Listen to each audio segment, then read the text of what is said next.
Cara, tu falou mais cedo aí um pouquinho sobre o lance lá da Coreia do Norte, que tu tava lá e rolou o lance da Heineken e tal. Como é que tu foi parar lá, cara, assim, nesse lance de estar numa posição de poder tomar uma Heineken?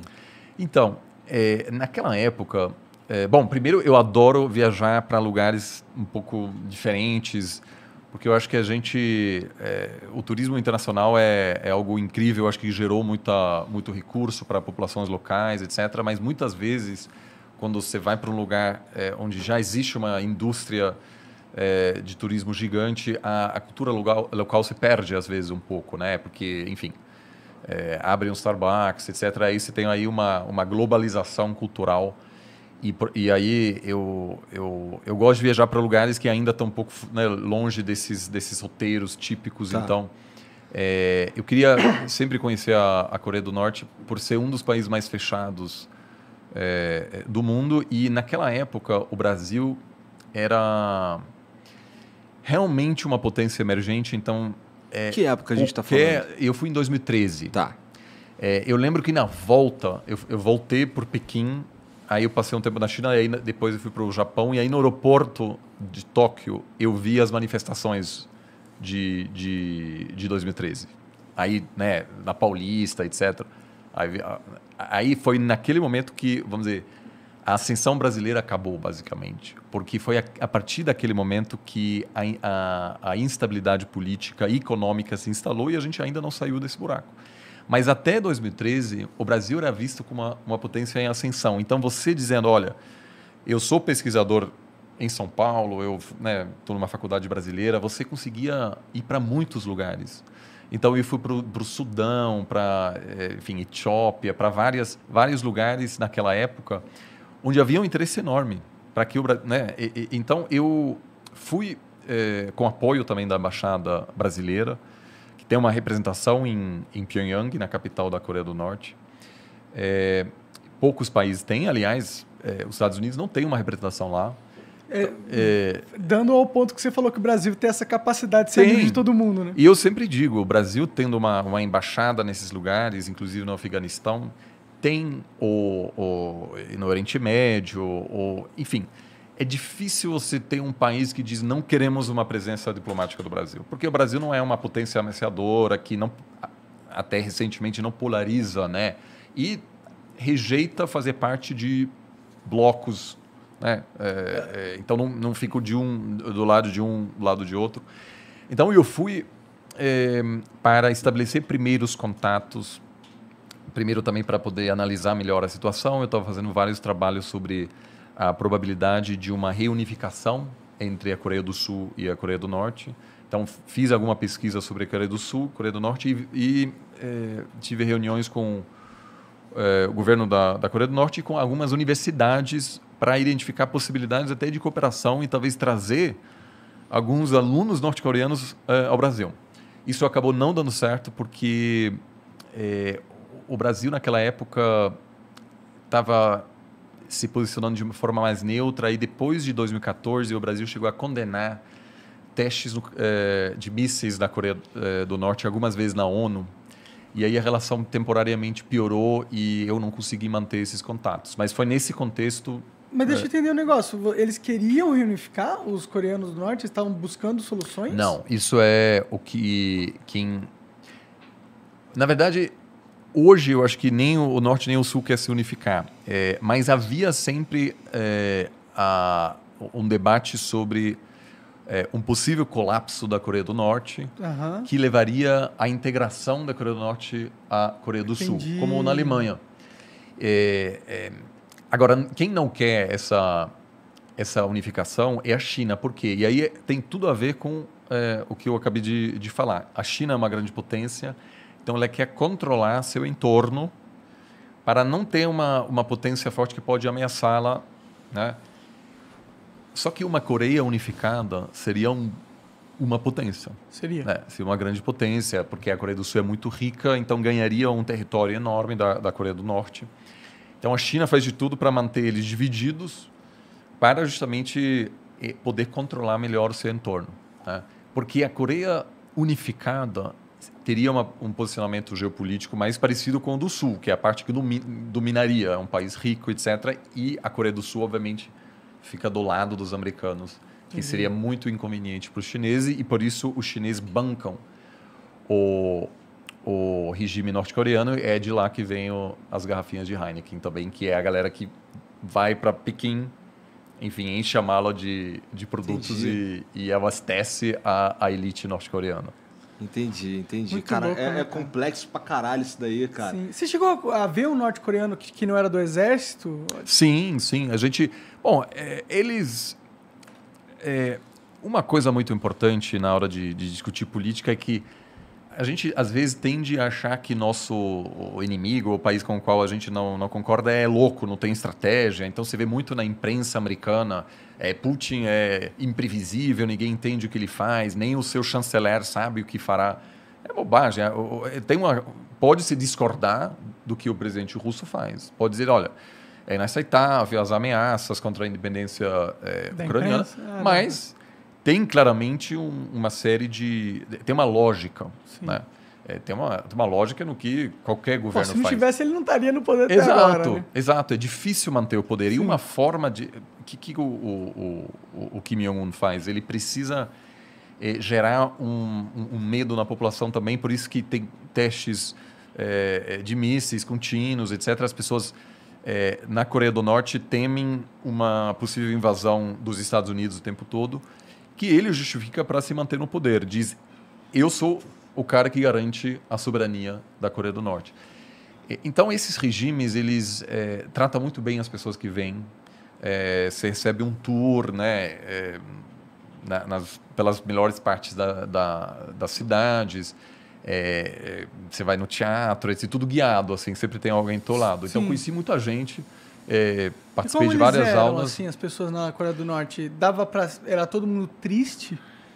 Não, o que chama atenção a Coreia do Norte é um estado totalitário, é um socialismo de estado, mas que é muito diferente da União Soviética ou da Alemanha Oriental, que era também sistemas socialistas, mas o governo não controlava o dia a dia das pessoas em cada detalhe. Então, durante a Guerra Fria tinha, enfim, música alternativa na Alemanha Oriental, tinha, enfim, revistas semi-legais na União Soviética, tinha algum espaço, alguma liberdade, apesar de ser um sistema não democrático. Na Coreia do Norte tem um controle total, porque além de ser um sistema socialista, ele também é totalitário e é uma espécie de seita. A religião na Coreia do Norte é uma religião que considera o grande líder como um descendente divino. Divino, entendi. Então, caraca, isso daí é tão Idade Média. Você pega o poder da igreja para si também, junto com o poder político. Então, assim, as pessoas, todo mundo tem aqui um pinzinho, né, com a imagem do grande líder, etc. Você não pode falar mal dele. Enquanto na União Soviética, naquela época, tinha muita gente fazendo piada do governo. Você não podia fazer piada demais, era perigoso também, mas a Coreia do Norte controla também as atividades sociais. Então, por exemplo, eles me mostraram. A gente foi numa praça e tinha pessoas dançando na praça. E ele falou assim, hoje é quinta-feira, então todas as pessoas que moram nesse bloco, nesse prédio aqui, eles descem para dançar. Amanhã, as pessoas desse prédio descem para dançar. Então, vamos dizer, o governo controla o dia a dia muito mais. As pessoas têm a mesma roupa porque não tem loja. Isso é uma coisa muito interessante. Não tem comércio. Porque como não iniciativa privada, você não tem propaganda de marcas, nem loja de roupa, porque as pessoas recebem do governo as roupas. Então, todo mundo tem a mesma roupa. Então, vamos dizer, o cenário urbano é completamente diferente. Caraca. Eu não curti muito, mas eu acho que é importante também na hora de, muitas vezes, na hora de conversar com diplomatas, com jornalistas, também é importante relatar o que está acontecendo lá, para poder prever, de repente, o que pode acontecer. Eu queria muito ter mantido os contatos nos ministérios, mas enfim, nesse país não foi possível. Quem sabe um dia eles não respondem meus e-mails, né? Faz tempo que eu não tento mais, Mas é fundamental. Agora, por exemplo, eu mantenho contato diário com diplomatas americanos, russos e alemães para entender o conflito, né? E aí a parceria brasileira, né, a participação brasileira do grupo BRICS me ajudou muito, porque para discutir BRICS eu viajei muito para Moscou, e aí são as pessoas agora que te, né, São os contatos. que te explicam o que está acontecendo, qual a probabilidade de um confronto, E o que eles etc. estão falando lá? O que os caras na Rússia estão sentindo nesse momento? Eu acho que uma coisa que chama atenção é que o Putin não fala muito da guerra na mídia russa. Ele aparece na TV todos os dias, mas fala sobre cripto, sobre... Sobre enfim, cripto? Tem um debate super interessante se é para banir ou não, né? Vários países estão começando a banir agora. A China já baniu. A Rússia se preocupa com alto consumo de energia, né? Desculpa, né?